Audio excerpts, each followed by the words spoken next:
It is a stupendous day to just show up. Hi, everyone. Yvonne Heath here, nurse turned author, speaker, and change maker, and your host.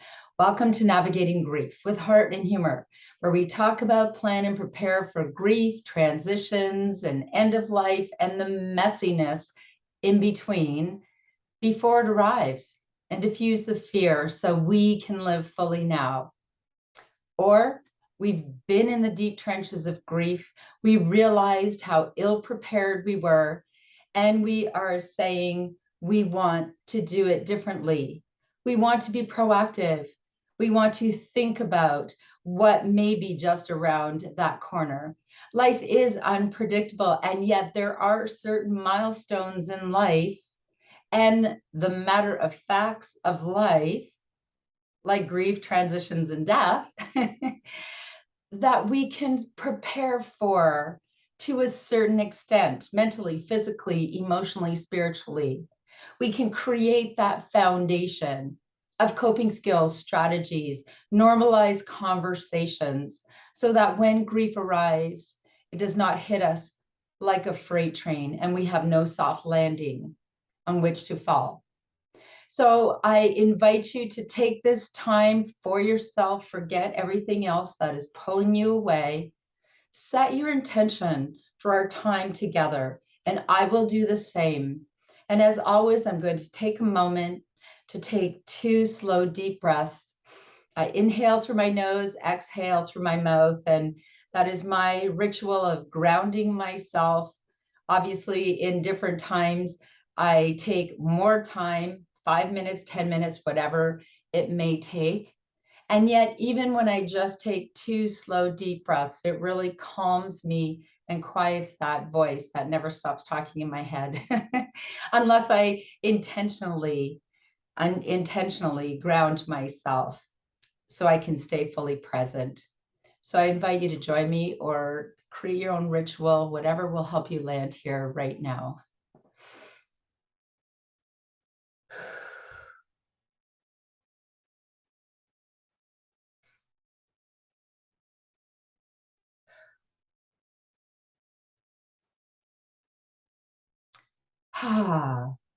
Just always love that calming feeling, which I can do anywhere, anytime, in my car, in the bathroom, in a grocery store, wherever I may be, where I need to.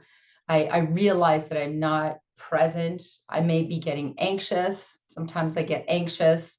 I do believe I could be the poster adult for ADHD, attention deficit hyperactive disorder. Not many people are surprised by that. And so sometimes I can hyper focus, and I also get overwhelmed in crowds, which kind of seems like I would be able to handle it. And yet I'm sort of that, it's amazing, as the decades go on, you realize, you get to know yourself better. And I was always that person that could be on the dance floor, woohoo, having a good time. And alcohol certainly helped that a lot, and escaping with alcohol. And also I realized that that also helped me to just show up in those crowds. And when I made the decision to stop drinking in 2015 for many reasons, I realized, wow, I'm no longer comfortable in big crowds. And I got to know myself more, and I realized I was an extroverted introvert, where I can be on that dance floor for a certain amount of time. I can now be on a stage and share a message, and my downtime needs to be at home, quiet, with my pets, my family, in my garden. And I didn't really know myself before, because I was sort of following the crowd and doing what was expected of me. Now, and that's a whole other story. So here we are, and it's interesting. I chose a topic of big grief, little grief for this conversation today, because I've been through many little griefs. And sometimes we are very patient with ourselves, or we look at what other people are going through and we think, oh, why am I complaining about what I'm going through? They're going through so much worse. And it's interesting because I found myself doing that, sort of judging myself. Oh, why are you complaining? There are so many bigger things going on in the world. And I had to catch myself and stop myself and say, you need to walk your talk. You teach people that your feelings matter and that we shouldn't discard or disregard what we are going through, no matter how big or how little. And so I want to just sit back and share with you a few things that I've been going through. And it's just so interesting because often those little griefs, those struggles, those challenges in our life that we are ignoring, or, oh, I'm too busy to think about that, they pile up and it kind of becomes big grief because we haven't allowed it, we haven't processed it, we haven't felt it, right? Because it wasn't big enough. Look at everything people are going through. I can't take time to grieve this little thing. Well, guess what happens? Like I said, then those little things become a big pile. And suddenly you're thinking, what is wrong with me? I can't even function. My head is fuzzy. I'm very irritable. I'm not enjoying what I used to enjoy. And so that's the time, well, if we can be proactive and avoid that, if you're feeling that, it's time to stop and sit back and say, okay, what is going on here? I keep telling myself I should, when we should on ourselves, I should be happy right now. I should be doing all right. Everything seems fine. There's little minor glitches here and there. And so if you feel that life is fine and yet you don't feel fine, I invite you to stop, to pause, to take a breath and say, okay, what is happening? And for me, I needed to do that. And I took pen to paper and I started writing things down. And I thought, wow, I had to forgive myself for ignoring myself and saying, you know what, all those little things, and some were bigger than others. And I really just, pushed it away and kept going. So I had to forgive myself and I wrote things down. And then I took 3 steps, which I'll share, and realize that I have value and I matter. And I'm going to take this time for me right now, no matter how much time that is, and just really sit with this. Just really sit with this. And I didn't love sitting with it. And I cried and I was uncomfortable. And I just wanted to get on with things. Have you ever been in that situation? Right? It's like, you know what? I don't have time to fall apart right now. I don't have time to unravel. And yet here's the thing. When you do not take that time, and that time is needed for you, some way, somehow, mentally, physically, emotionally, spiritually, financially, some way, you will break down because you are not giving yourself the attention you need. And so your body, your mind, your emotions, whatever, will do whatever they can to get your attention.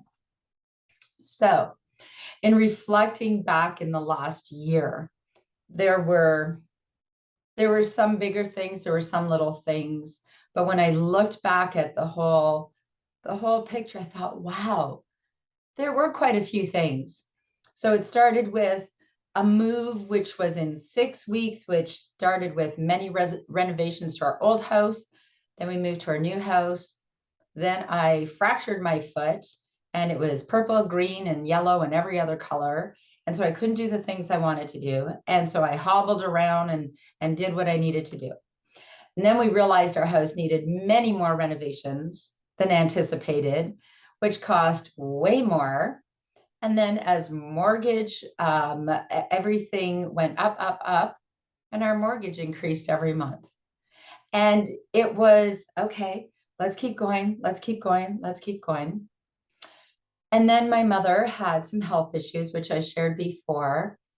And, it was one of those things where she went from being completely independent to being housebound and in pain and struggling, and we weren't sure what was happening. And so there was that whole, wow, okay, layers of grief.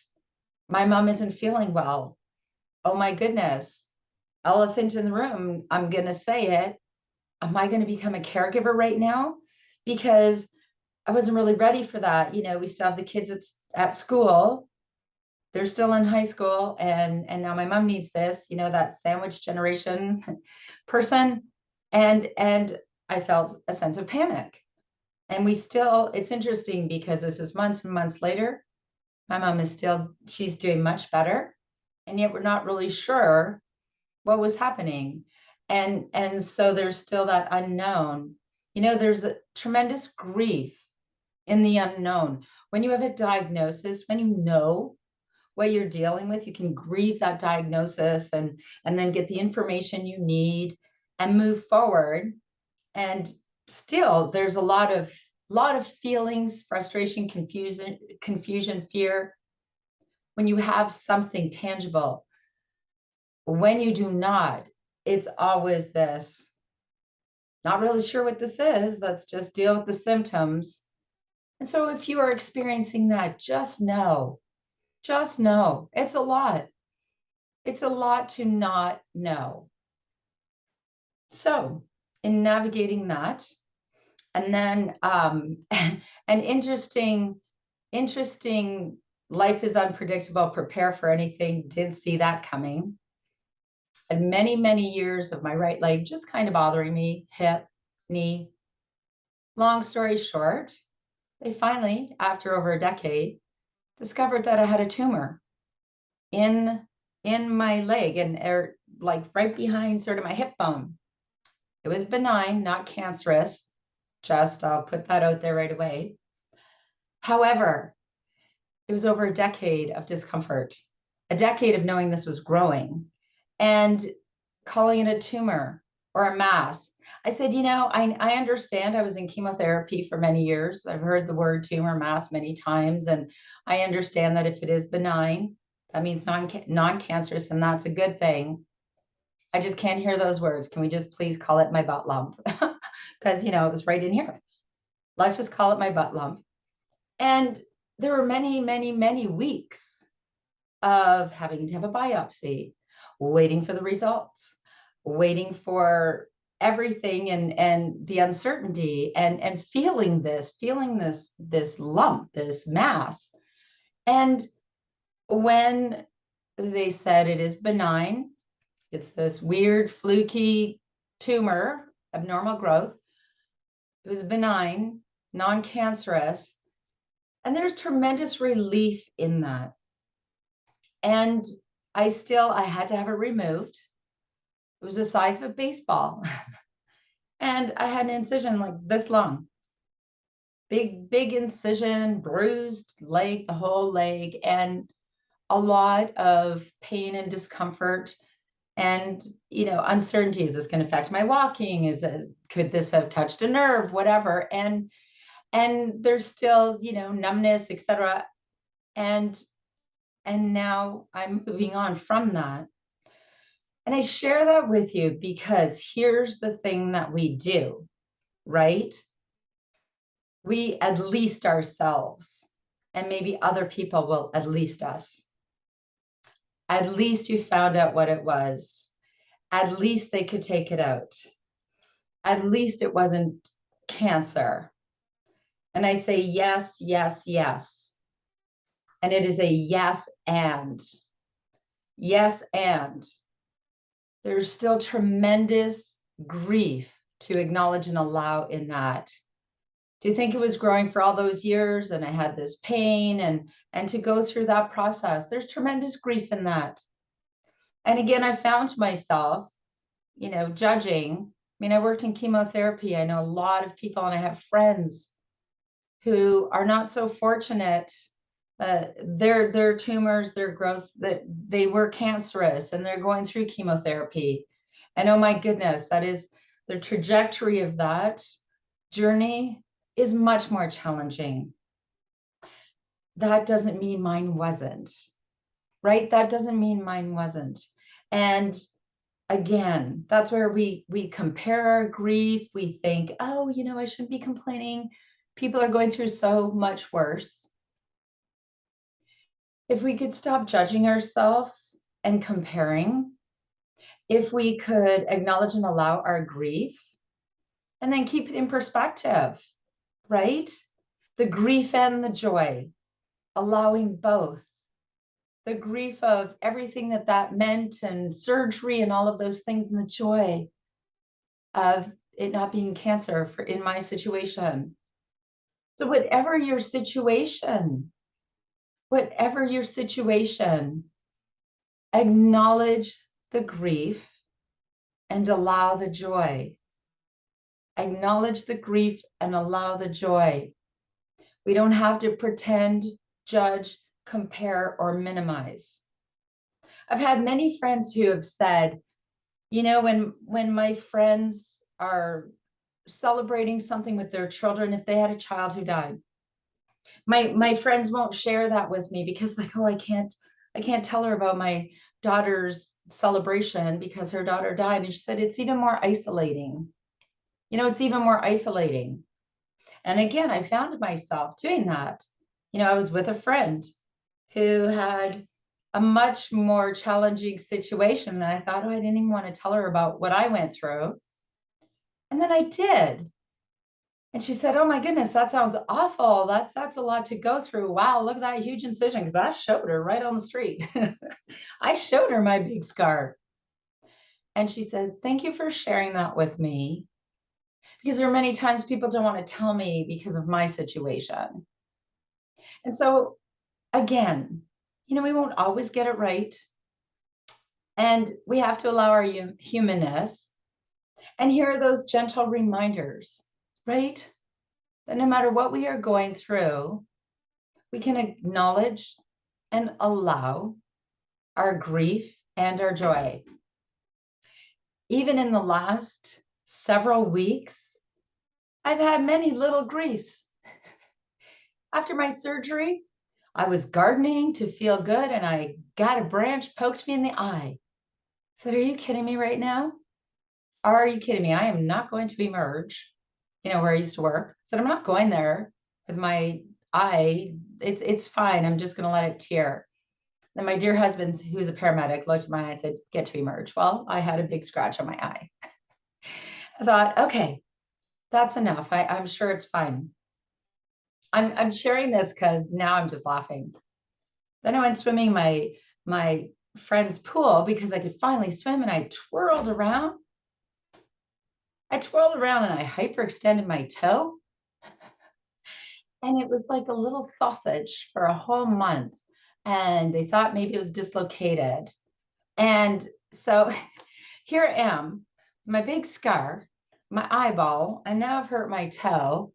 And I just thought, come on. And again, I kept pushing. Okay, I'm going to be fine, pushing it away. Well, the final straw was a few weeks ago when I lost my voice. And I was on a panel, on a stage at a theater, moderating a panel, a very important panel. And I barely had a voice. And if you could hear my show from last week, I was so excited about my show because I was talking about my final thoughts for my book, Love Your Life to Death. And I was so excited.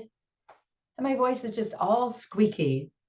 I thought, oh my goodness, I'll have to re-record the show. And I thought, you know what? I'm just going to allow my imperfect voice, and I'm going to say, okay, I now have this laryngitis, sore throat, sore toe, and I'm going to stop. And I'm going to feel. all of this instead of resisting, instead of pushing it away. I'm going to have a little pity party because enough is enough. I'm going to ask myself what I need. And I wrote down all of the things that I was grieving, the little griefs. I was even grieving that my sweet little daughter and her boyfriend broke up because I just loved him so much. And I'm gonna miss him. I just want him to, I want to just put him in my pocket and keep him. And it didn't work out for them. And here I am grieving, here's the mom grieving, which is hilarious. And so I wrote down all the little things. My mom, we're still not sure. This big scar in my eye and all of these things. And oh my goodness, my children I'm going to be an empty nester very soon. And there's just a lot. And I sat in my mud and I sat with my feelings. And you know what? The first thing I did, I forgave myself. I forgave myself for not acknowledging and allowing my stress in my grief. In the little griefs, the eye, the toe, the breakup, in the big griefs, my mom's journey that has been going on, and my surgery, yes, it was big. And I just said, I am imperfectly perfect. I will not always get it right. Been ignoring you, and I'm here now. Just showed up finally. And I sat with my feelings and I acknowledged them. I talked to myself and to my mom about my grief, my struggles, my just all the messiness. And I allowed the joy all at the same time. As I was grieving, I was gardening.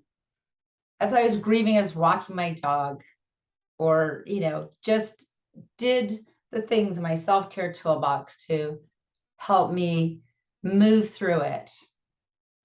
And so I invite you to just sit back and think, where didn't I just show up for myself?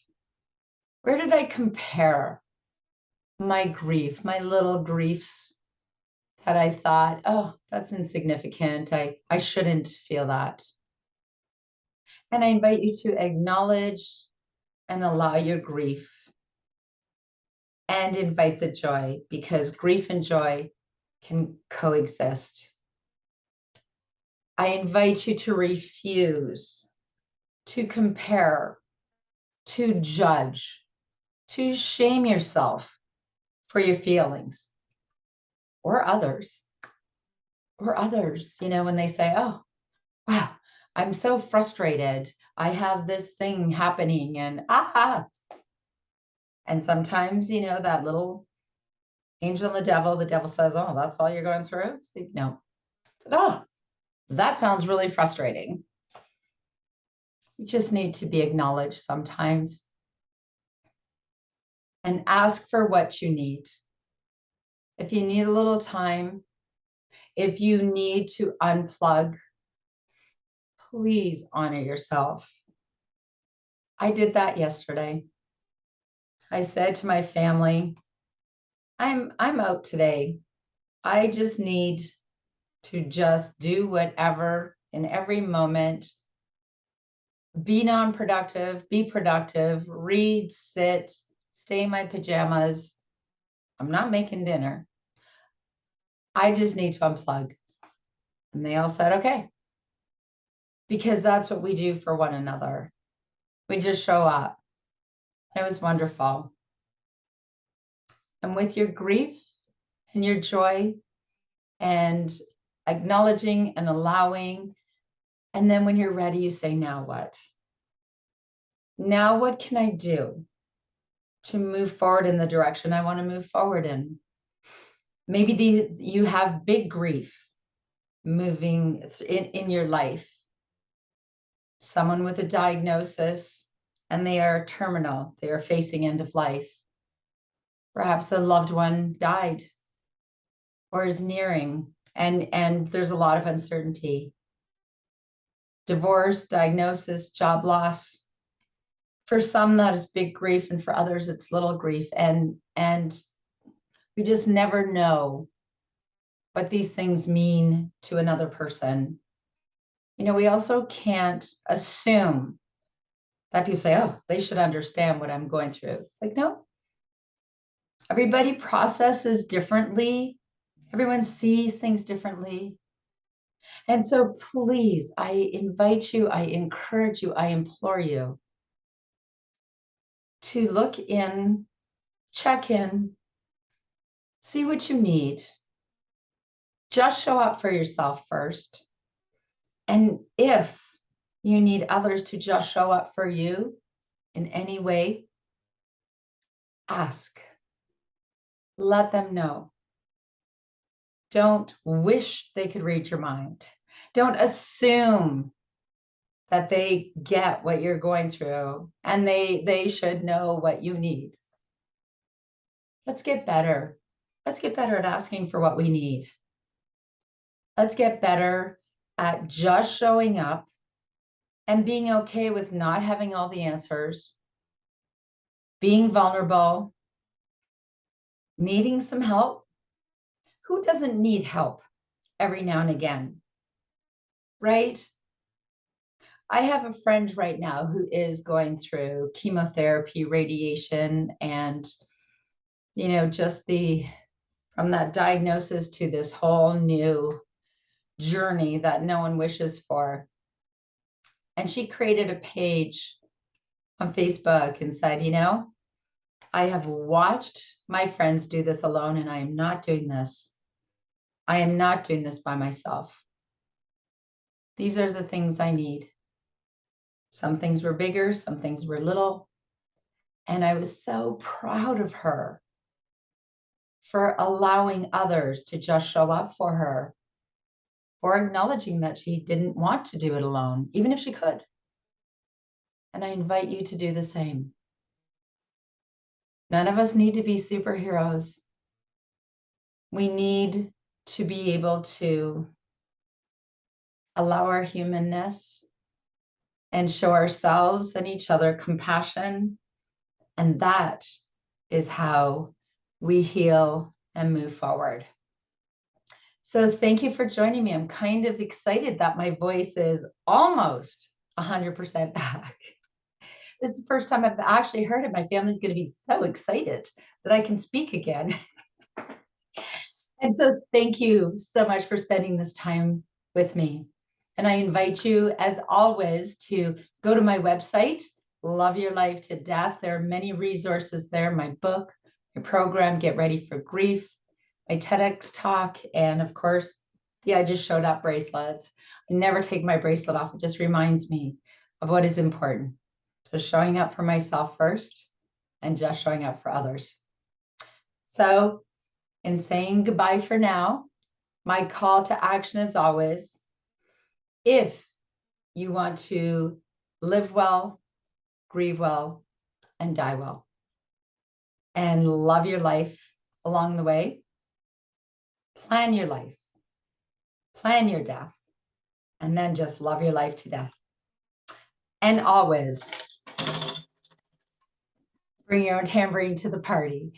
Thank you so much. We'll see you in the next episode. And remember, you are always welcome to connect with me through my website, loveyourlifetodeath.com.